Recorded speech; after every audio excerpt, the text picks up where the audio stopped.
My last question is, I think I mentioned a few moments ago, so I have a new workbook and online course coming out this month on breakups, in particular breakup recovery. And I don't think I've talked to either one of you about this in any depth. Uriel, we can start with you, but is there any kind of a general tantric approach to dealing with a breakup? Yes. So suffering can smash you to pieces or awaken you spiritually. Yeah, it's the same game. If you are love and your consciousness in the process of suffering, like I take suffering as generally because normally for many people breakups is like the peak of suffering of life. So if we are there, very present, very much willing to transform through the breakup and through the pain of the breakup, and we are aware, and we have a certain generalized love for ourselves, for life, for everything, it's a trampoline. It can take us to a very high level. We can change our perspectives on life, we can transform profoundly, and so forth. So a breakup is a great opportunity of inner transformation. And if we don't take it as inner transformation, and our egoism and our love for our personality, for our traits, for our defects, we hold on to it like a constipation. We're not willing to let go. We're not willing to shed our skin and so forth. We just hold on. Then that inner conflict, because suffering wants to transform us into something new, as nature is constantly transforming. Suffering tries to transform us, and then we put all the resources of our personality to avoid that transformation. We get shattered. The inner conflict sucks the life out of us. And most people that after a breakup, their professional function, social function, even health are damaged, it is because of this conflict. The breakup is a call for transformation. And we need to really hold on very strongly in order not to grow and transform. And if we take that very stupid option, that is still an option the universe offers, you don't want to transform? Try to fight me. And then it's you on one side, I want to stay the same. And the universe on the other side, grow, grow, grow. And that exhausts some people completely. So if you just allow yourself to reinvent yourself, to die and be reborn, to accept your pain and your suffering. You see, suffering is the resistance to suffering. It's only because we resist suffering, we suffer. When we stop resisting suffering, which is transformation, when we stop resisting it, then suffering becomes a tool of growth. But as long as we push suffering out of the door because we want to stay the same, then it's suffering.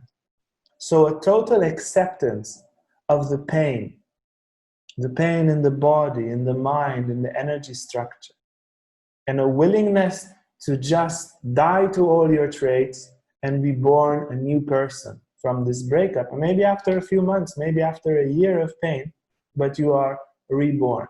If you just go and painkiller yourself, and I don't know what, a date or porn or drugs or alcohol or Netflix or ice cream, or by now there's probably new inventions. By now I have white hair, probably people in their 20s, they have new ways of painkillers. TikTok or whatever. If you just have other painkillers and you just use all your power to resist the experience of pain, which is a good experience for you paradoxically, then the breakup will take you to a lower and lower state of consciousness, and you will be super afraid to ever enter a relationship because that breakup smashed you to pieces. But it's not the breakup, it's the resistance to the suffering, the resistance to the transformation. Yeah. Again, I also want to go back to this vision that I gave before with as much as it is, not your first falling in love, it's also not your first breakup with a person that you deeply love.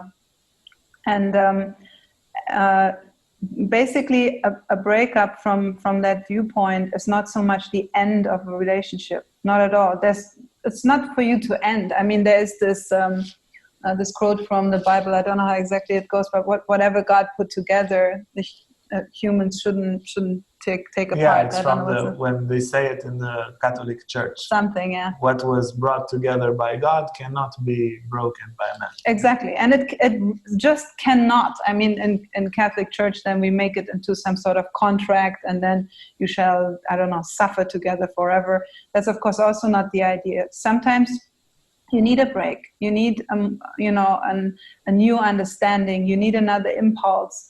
Basically, what a breakup is just a reflection that the relationship hasn't learned a certain lesson. When a certain lesson isn't learned, and it's like both of you are just like, we're just not ready to learn it, then that's it. The relationship ends in that moment, but it doesn't end.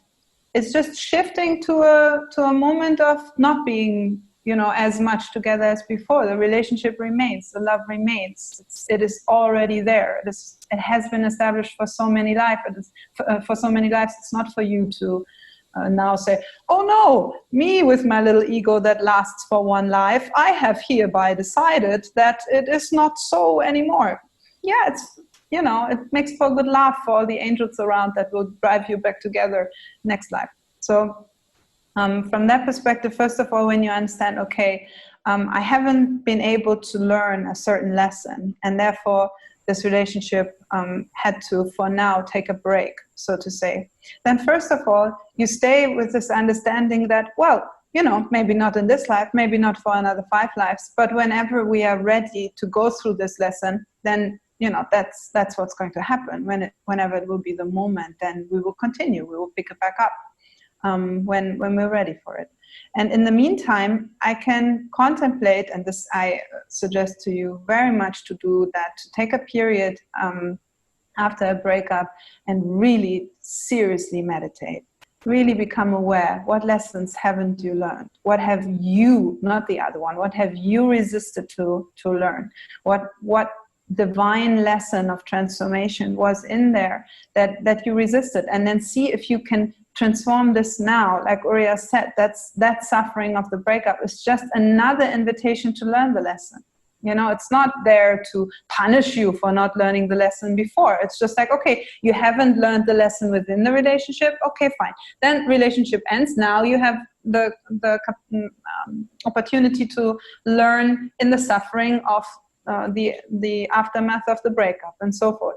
But mostly we do not take these opportunities. Like Uriel said, we are so resistant to transformation. We are so afraid of suffering. We are so afraid of pain.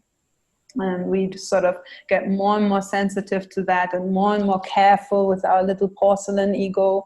Also as a society, that it becomes less and less possible to sort of, well, still possible, but you know, less and less likely for us to mold ourselves after a breakup. So take conscious time after a breakup and learn the lessons. That's the main thing.